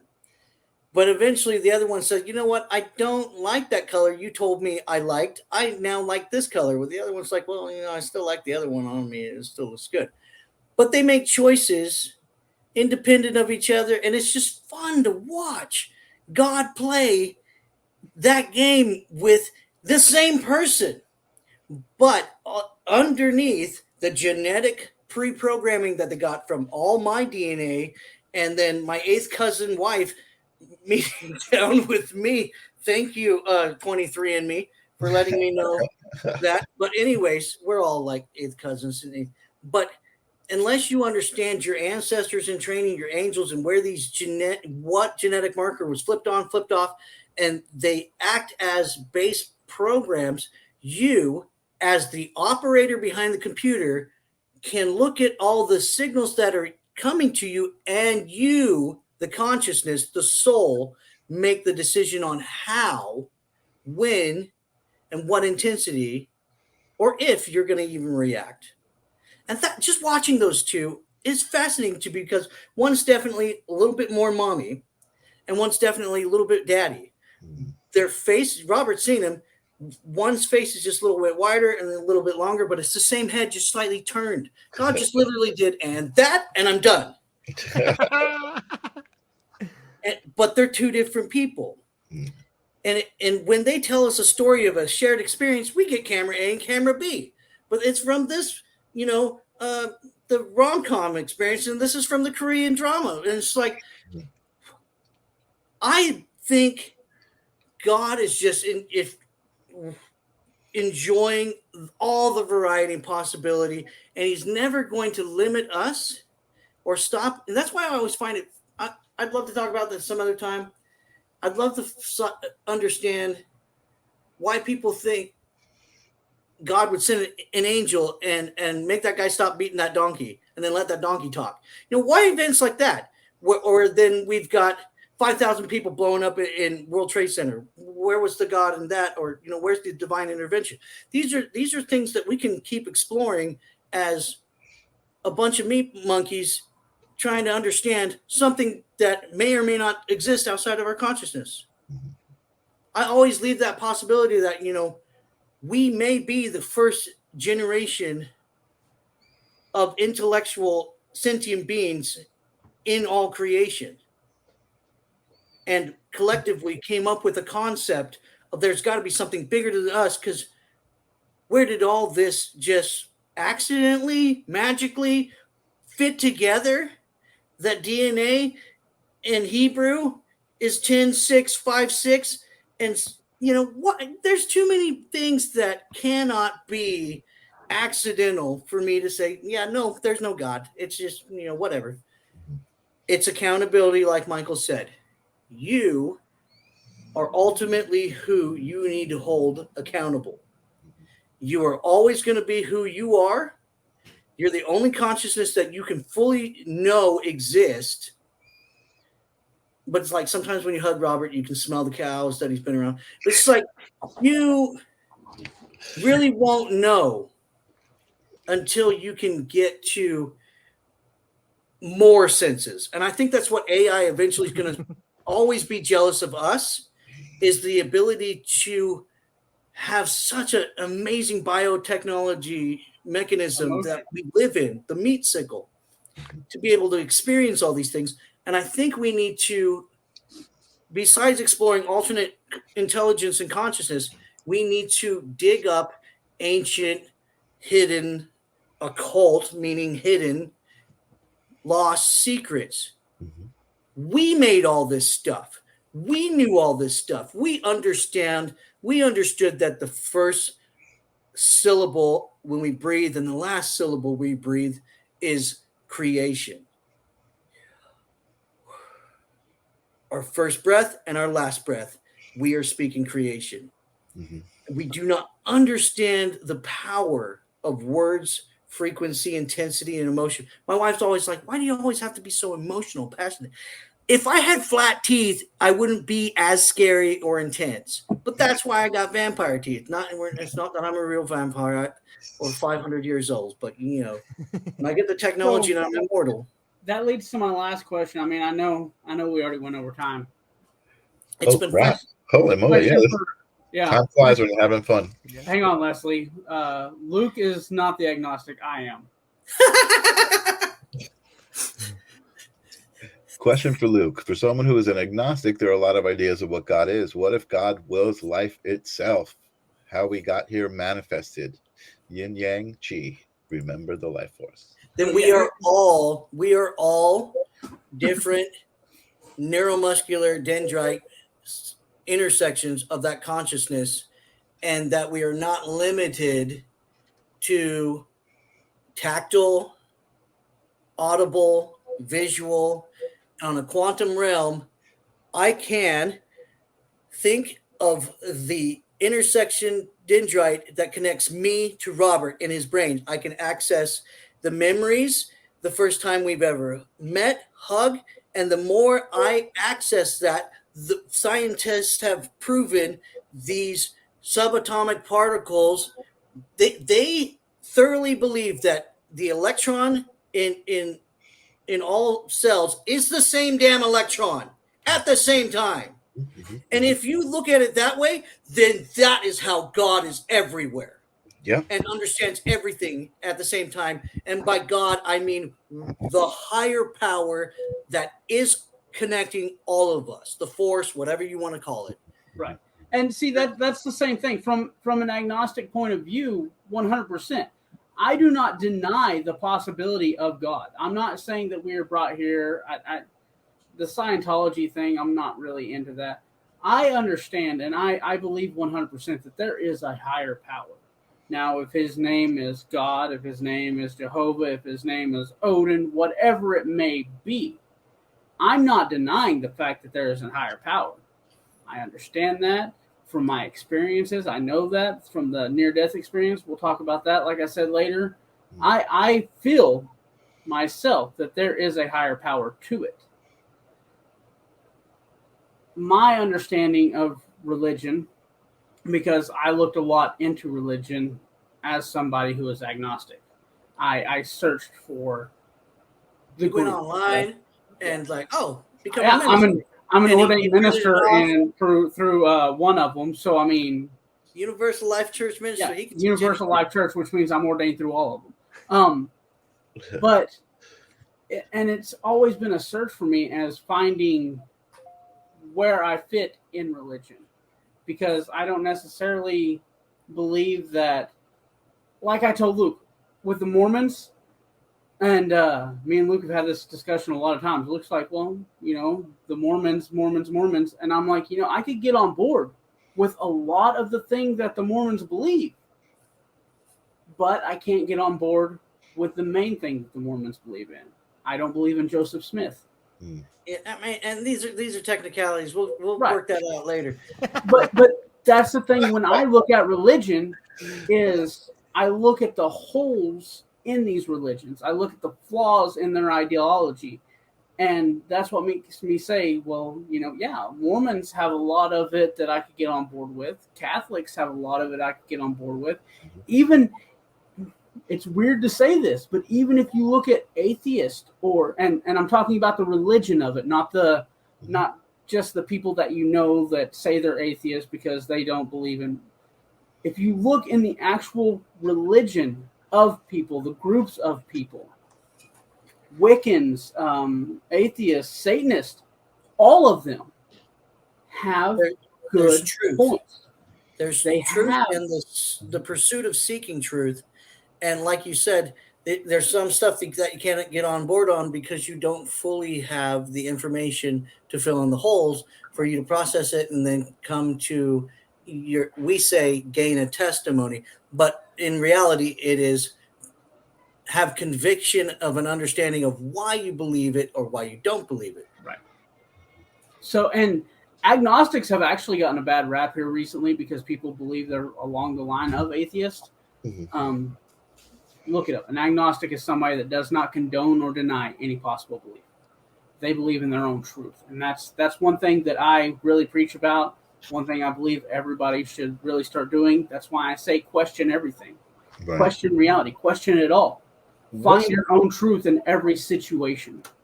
What's the word agnostic atheist? Is there a word for someone who believes that we're just a random bunch of chemicals and indignant? What is the word? Indignant. Yeah, I mean it's interesting because that's the base belief of Scientology is we are chemicals. We are fundamentally brought together because of the Big Bang. Nothing. Right. And we're just randomly here. It's going to randomly happen and then just go away, and it's all insignificant. Yeah. Then where's the accountability in that? Right. Where is the accountability in that? There is no. If your religion was based solely on that, and it wasn't a money marketing scheme, and so that Tom Cruise could stand up on a table and beat his chest or whatever, but if it was just that was pure the foundation of your belief system, why do you get up out of bed? Why do you wake up or shave? Why do you do anything? Right. Where's the purpose of? Where's the self motivation to keep trying? Today's going to be better. I thoroughly sometimes believe we're living a Bill Murray Groundhog's Day experience, but not everybody's doing the exact same thing every day. Right. One of the greatest things to look at, though, is if there isn't a God, if religion is all a hoax, if we only use God as a way to excuse ourselves of things that we've done. Oh, God made me do it. God didn't want me to be a millionaire. God didn't want me to have a nice car, or he gave me this. He made me win the lottery, whatever it is. If all that's true and there is no higher power, then why is it that in the moment of death, people try to pray, try to reach out, and try to find spirituality? Is it a basis of fear? Or is it something else? That, I would like to introduce a different idea, and that is the idea. Subject change. No, it's similar. It's similar because I think this speaks to it. But I think that we are getting to a point, and we've been getting to a point where we can look back on history and we go, wow, what a bunch of dummies we were. The planets aren't in glass cases. We're not the center of the universe, but we could only see that from the vantage point that we're at now. And if you look at, planet. yeah, like, okay, so look at our Earth, right? Like, doesn't it seem a lot like in our solar system, our Earth is the only one that really has life on it? And if we just pan back and we go, wow, it looks like our Earth is like pregnant with life. And doesn't it seem like we're all eggs in like this cosmic ovary, and we are the one that's been fertilized? And as we're growing in this egg, we're becoming more conscious of what's happening. The same way a child grows in an embryo, is the way we're growing now. There's a very interesting theory called the theory of recapitulation. And that theory says that in the embryo, mankind lives through every existence he's ever lived through before. You start as a tadpole, then you become one, like you inseminate an egg, then you become a tadpole. Then you become like this weird sort of salamander looking thing. And then the theory says that we are living through every stage of evolution in the egg. And wouldn't it make sense that we are that egg and we're about to be born into life? And that's why we're becoming these realizations. We're starting to have real, actual thoughts that we weren't capable of when we were in a lower stage of consciousness. And here's where it gets really wild. In the nomenclature, we're always like, you got to go into the light. And this is what you have. This touches on what you say, Robert, is that at death, what do they say? They go into the light. Well, what about at birth? You go through the birth canal into light. And that's why I say we have to go through the sun to live. It's amazing. Yeah. Nice. I don't know. What do you think, man? Like, why not? Why they have quantified, they have photographed the moment the zygote makes the connection in the egg, and it goes from this independent little organism swimming around, that they've got robots that can hook up to it and guide. We want that guy to be the winner. But wow. You won a contest once. You that one. No matter how big of a loser you are, you won one time. All the other versions of you. And that's what you got there. That's a multiversal probability right there. Yeah. Every possible genetic possibility, the one with the gimpy leg and the vampire teeth are the ones that's the one that won. But in that microsecond of those two right chemical situations and right scenario meet, there is a subatomic flash of light that happens. So The wait, spark of life. is this gimpy leg vampire? If you I were the won, one- bitches. If you were the one that won, that's what I'm getting at. If you were the one that won, are you already the best version of yourself? Listen, how do you think I got that gimpy leg? I kicked the last guy out, and it's just The battle scar. Did you guys So see? you are the best version of yourself already. You are the winner. You are the best version that you can be. my That's a challenge. great I don't have mindset. to prove anything to myself anymore. My challenge is to prove that to everyone else. Listen, this is what you get. I won. Accept it. I know we gotta probably wrap it up soon, but did you guys? What I was thinking of when you were saying that, George, was Altered States. Did you guys see Altered States, the movie Altered States? No. So in Altered States, it's a story about a guy who's experimenting with actually float therapy, which is very popular now, sensory deprivation. Right. So you go into a tank of water that's 98 degrees, perfectly the body temperature. You put in your earplugs. You can't feel anything You can't else. see, hear, or feel anything, and you just get into this state, of perfect balance. Or it's definitely an amazing experience. But in the movie, the guy was doing it along with like psilocybin and like experimental ancient like sacred rituals, ayahuasca and that kind of stuff. And there was a point where he was metamorphosizing into all of those forms you're talking about, like a salamander and like a zygote, and like he was going through that whole evolution. I think in my head I can remember this scene of him Were slamming. you also high while watching it? I think I was too young Changed at that point. experience. I think I was too young, but maybe I'll watch it again. And So, are you guys free next Wednesday again? Yeah. I should be. Yeah. Religion, I guess. Yeah, this is a lot of fun. Let's do it. So, Leslie, please come back if you're. He's got a great comment. If you want to pop it up. Yeah, put it up. Yeah, I believe you're watching on Michael's. Please join us next Wednesday and continue this great conversation. But yeah, go ahead, Michael. Yeah, put Leslie's comment back up. She's how about this? Our bodies are built to last. We're supposed to live for many centuries. If we followed the vibrational law, the Big Ten, we'd live very differently. We'd have to relearn everything. Yes, truth is revealed, and evil is here and distorting and distraction. Anyone, global entertainment, it changes everything to believe in sempiternal. I'm not sure what sempiternal means, the word, but great combo. Women are the portal guys. I've always had, this feeling of the divine feminine for sure, having a certain connection to life, obviously in the most simple biological way, but in a more metaphysical way too. I kind of go back and watch Jay and Silent Bob. Dogma showed us. Dogma showed us who God was, man. Totally. I like the idea, when God asks, is it good that man's alone? Nah, it's not good. I mean, and this is great, but this one doesn't look fun. We need to add some other fun parts, and creates a balance. And I love how biology and all the parts match and mesh, and the right combinations make magic and create more, and the math works and duplication. But back to what she says. So like if we get to prolonged life, we're huge, and I have everything functions and works again, and I can hear out of both ears, and they're not too far back, and I don't have like predator or prey ears, but predator ears or what. I think that's what's really wrong. But then I live out my full destiny as an actual vampire. I screw trying to help my kids. If those crotch goblins don't want to listen to me, it's my money, my inheritance. I'm Highlander. I'm immortal. I'm the one. I'm going on a headhunting quest. I mean, there'll be all kinds of. You can have all kinds of adventures. If they said, okay, everybody, we've been fluoride. Your closing statement, by the way. Go ahead. This is my closing statement.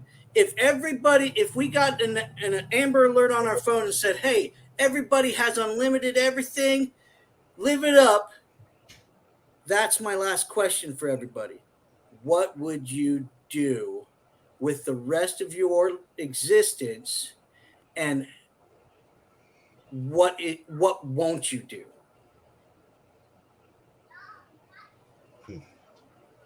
There is a limit. There's an accountability. I would be happy. I would live. Why aren't you happy now? And why aren't you living now? It's okay. So what it is it's accountability. So as of right now, you're talking about a future where I have everything. I don't have to pay my bills. I don't have to worry about anything. So now I work and I worry about bills, and I have to pay this, and I have to keep my family above ground and floating and all this. In the society that you're proposing, then I don't have to worry about that monetary process of it. Now I'm able to focus on happiness. The here and now, because time's no longer a worry. Do I have enough time? Will I be able to get around to that? Then you start thinking of, well, what do I take care of right now? You already had your closing statement. Anyways, yeah, I'm good. Too many closing statements. Luke is on a roll today because he's not delayed. He's got good internet. Yeah. We can talk to him real time. We figured it out. We got him on his computer now. He's not on his phone anymore, so we can actually hear him and everything. Pro tip, StreamYard hates Apple iOS. Oh. Tablet, phone, computer, they don't talk to each other well. Yeah, if your guests have Apple. So, Michael, George, Michael, please go first. Your closing statements. I don't want to make a closing statement. I want to keep this conversation going. Right? I mean, we're at the point where we can do 2 episodes here. Yeah, this is. I mean, there's really so many good things, and all I've been thinking about the whole time we're talking about is this philosophy I have about a song, uh, music, and the way music touches everybody, and that it begins with, let's say, a Beatles song, right? The Beatles like wrote this song, they put this intention into this song, they wrote it, they worked it through, they created it, they recorded it. It became a vibration with an intention that gets played on the radio that you hear and make these connections with, oh, it made me feel happy because this was happening at the time or whatever. And that vibration, that song is constantly out there in the universe, vibrating somewhere. And every At time during 432 your life, hertz. And every time you encounter that song, it's always out there somewhere vibrating, but then in your life you're going to hear it again and again, and every time you encounter it, it brings back those feelings and those connections that you made with that song. So I think music is a way that we can actually create a consciousness that exists in a form that is not a physical form. It's a vibration that's always out there, and it's a consciousness that can interact with many people and affect many people. You know, everybody can relate to it somehow and have their feelings that are associated with it. This isn't a closing statement. This is just something I wanted to talk about. So maybe next week we'll talk about this. but you're basically saying that your unlimited resources, time, and everything, you become a musician. Yes, that's my closing. That's the answer to your question. And yeah, I want to put that on my note cards because, I mean, isn't that essentially hypnotism? Yeah, it's a good. I don't think so. I don't understand. I don't understand how that's hypnotism. I think hypnotism is a way in which we alienate one sense from the other, and I think that's what's going on with hypnotism. But I'm not sure that that's what Michael was saying. You're training your body, so you have essentially trained yourself for these vibrations, these specific vibrations that go with that song. So now every time that song comes on, you get a happy feeling from it because you're bringing back those happy memories. So it would be a way to train yourself in hypnotism. You can use it as an association, a sensory association. Sure. But it's been proven, thanks to the Rothschilds influencing music, hey, let's use 440 hertz because this one's more evil instead of 432nd. Oh my God. Have you guys looked at the thing about, see, this is why this conversation sucks. Never ends. Yeah. Have you guys looked into the thing where they're starting to say that they can open portals? Like we've seen a few videos of people saying that they can open portals by playing 3 different sets of frequency at the same time. So 369 Tesla was on it, man. Yeah, Tesla play these 3 different breakdown of the universe frequencies all at the same time. They collide and they open up this portal to this alternate plane. Wow. So therefore, they're saying frequencies could be the key to travel. Wow. So you can almost have a psychedelic experience just from sound. Sorry. No, it's okay. I've been hearing some sound heal. I've been hearing some things about sound healing, but I haven't seen. Has anyone gone through the portal in which they've opened? No, I haven't seen anybody do that. So there's a video that gets taken off the internet. There's a guy just sitting in a hotel. He's got a computer. He's got like a speaker device, and he plays one frequency, and then he's got another one. And he shows you where to find them online, and he's very, very engineer. He's that's an the engineer. Point that I haven't found is the frequencies, because if I could find the frequencies, I want to do that experience. I'm opening I sent you that video. I sent you that video twice now. Send it to me again. We'll open up a portal next week. What happens is it only opens a small hole to somewhere in New Mexico, because he can stand around it and look at it. But there's a barrier of light. But do we know that's New Mexico? If it's really a portal, then he should call his buddy and say, "Hey, go be over there and watch for my little ball lightning thing that pops up, because I'm making a bubble in the space-time continuum, and I want to pass my credit card with you or something." I don't know. That's another thing. It's gonna burn up.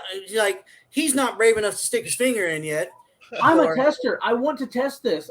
There's another one about mirrors. Have you guys seen all the conspiracy around mirrors? Mirrors are an alternate dimension. because people are using camera tricks to. I say camera tricks right now because it's not verified. People are using camera tricks, holding the camera or the mirror right up to their face, and the eyeballs move in different directions or whatever. Well, it's a 60 Rochambeauing. It's a refresh rate. Computers and they have a refresh rate, and up close magicians internet magicians know the refresh rate, so they train themselves how to hide.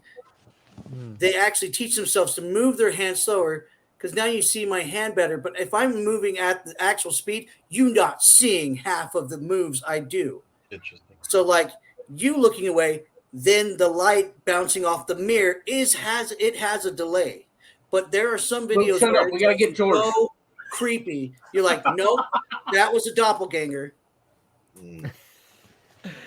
Yeah, man. I'll just say I love talking to you guys. This is really fun, and I love the way the conversation flows, and I love the interaction that we have, and I love that we all have like a similar message. I've been thinking quite a bit about sense ratios, and I can't stop thinking about it for some reason. And whether it's mirror images, or whether it's portals, or whether it is heightened states of awareness under large doses of mushrooms or LSD or psychedelic drugs, I really think that we are on the cusp of beginning to see the world in a way that we've never seen it before. And I would like to challenge everybody to try and think differently, try and see the world differently. And in doing so, you'll see yourself differently, and you'll see your relationship differently. And I think that breeds authenticity. So everyone should try to do that.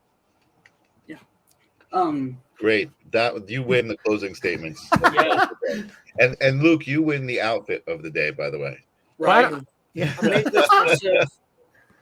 What about Robert? I don't think he's given one yet. It was a great movie. We laughed every time, despite Ezra Miller grooming prostitutes. But anyways. No, it's so great that we have these conversations. And like I said, I'm a tester. I want to try all these things. If I had the specific list of the megahertz to play through the sound waves and do all this, I will stick my arm through that portal, because as we've talked about before, just a finger, we'll find out. I'm a yes person, and that's why we have this show, is because I'm a yes person. Luke couldn't find anybody else to do it, and I'm like, give me an hour. Champion. That's what I do. It's the person I am. It's programmed into the core of me. Are you telling the truth? If I see you post a video showing a portal, are you telling the truth? And if you're not, I want to be able to tell the rest of the world you're not.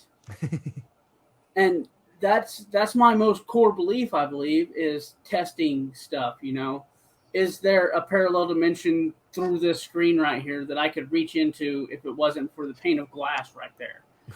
Is there really a veil right beside us that ghosts and spirits are walking in?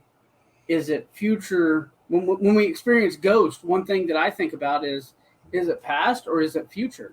Am I the ghost to them? When we have this experience, do they also see something? Is that why they get up and walk out of the room? Are they doing an experiment looking for ghosts, and we are communicating through a timeline warp of radio static? There's been so many great individual podcast topics brought up just in this second episode. Somebody better be writing this down. Somebody better go back and write these down. All right. I don't think anybody has touched on this one. And I don't know if I can share it, or if you could share my screen there. You're still up, buddy. I am. Oh, there we go. So this is the prompt here is a macro photograph of 10,000 tiny human figures living on a pencil eraser. Wow. So I just thought I would end with that. That's I love beautiful. it. And I love it helps you to prove a concept, take an idea, a thought that was formulated as an image because your brain's trying to do it. And then now we've got image translators. The internet is an image translator. If you understand how to write code, then you can write prompts and codes in CSS and HTML, and it spits out images because it's just pulling it. That's all this is doing. It's pulling reference from stuff and then doing interpolation. But a lot of people don't think visually, conceptually. That's a whole other podcast topic. There are people that walk around where all they see is words or all they feel is feelings. They don't see ideas, images. There's no imagination. This brings me to maybe this makes us full circle to the idea that, AI is finally a way for us to develop our imagination. It's a manifestation of imagination. It's a way to translate vision into reality. It's like you know what I mean? Like maybe that's what's going on. I think it was Philo Judaeus who said that the next form of language will be a language that is beheld. Maybe we're on the cusp, and maybe that's back to sense ratios and language. Maybe we are beginning to utter the first words of a new language using AI. Maybe that's what's going on. And there's always that uncomfortable feeling. I dig it. All right, guys, we're going to end the show the same way we started it. We're not going to have anything. We're just going to say bye. Peace.